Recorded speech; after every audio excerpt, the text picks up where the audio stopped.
Joe Abercrombie's The Blade Itself, the First Law Trilogy, Book 1, is a grimdark fantasy of betrayal, desire, and destiny.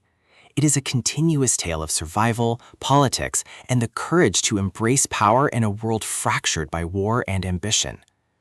The story begins with Logen Ninefingers, a barbarian from the north, scarred by battles and haunted by death. His journey is marked by grief, yet his spirit refuses to break.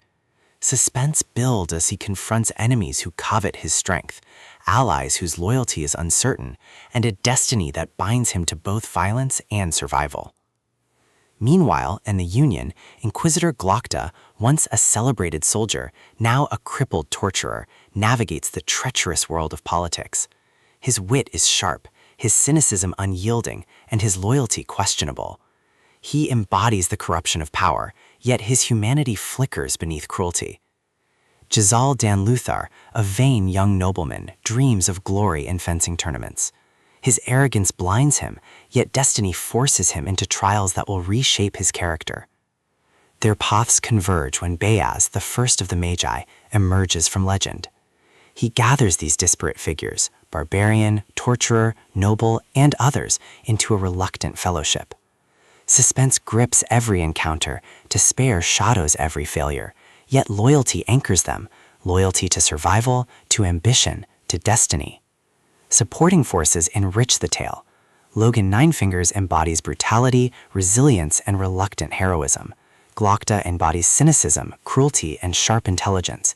Jezal embodies vanity, ambition, and transformation. Bayaz embodies wisdom, manipulation, and hidden power. The Union itself becomes a living entity, its courts pulsing with corruption, its shadows whispering of doom. Trials define their journeys. They confront betrayal from allies, suspicion from rivals, and the burden of destiny. Suspense grips every encounter, despair shadows every failure, yet ambition anchors them, ambition for power, for survival, for glory. The climax is thunderous. Betrayal erupts within courts, kingdoms collapse under ambition, and enemies rise from shadows. Excitement surges in battle, despair grips every loss, hope flickers in every victory. Each character unleashes their full strength, embracing not just their roles, but their humanity. The resolution is bittersweet. They survive, triumph, and grow, but scars remain. Betrayal has taught them caution. Love has taught them vulnerability. Destiny has taught them courage. They realize that being part of the blade itself is not just about war. It is about choices, about trust, about the will to face destiny even when destiny is terrifying. Abercrombie's prose blends grim-dark fantasy with emotional depth. The Blade itself is not just a war story.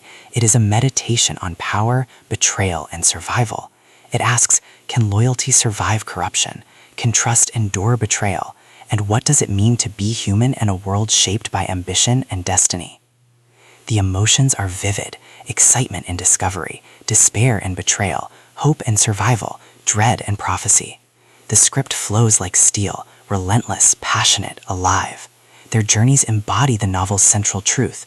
True strength lies not in perfection, but in the courage to confront destiny, even when destiny is terrifying.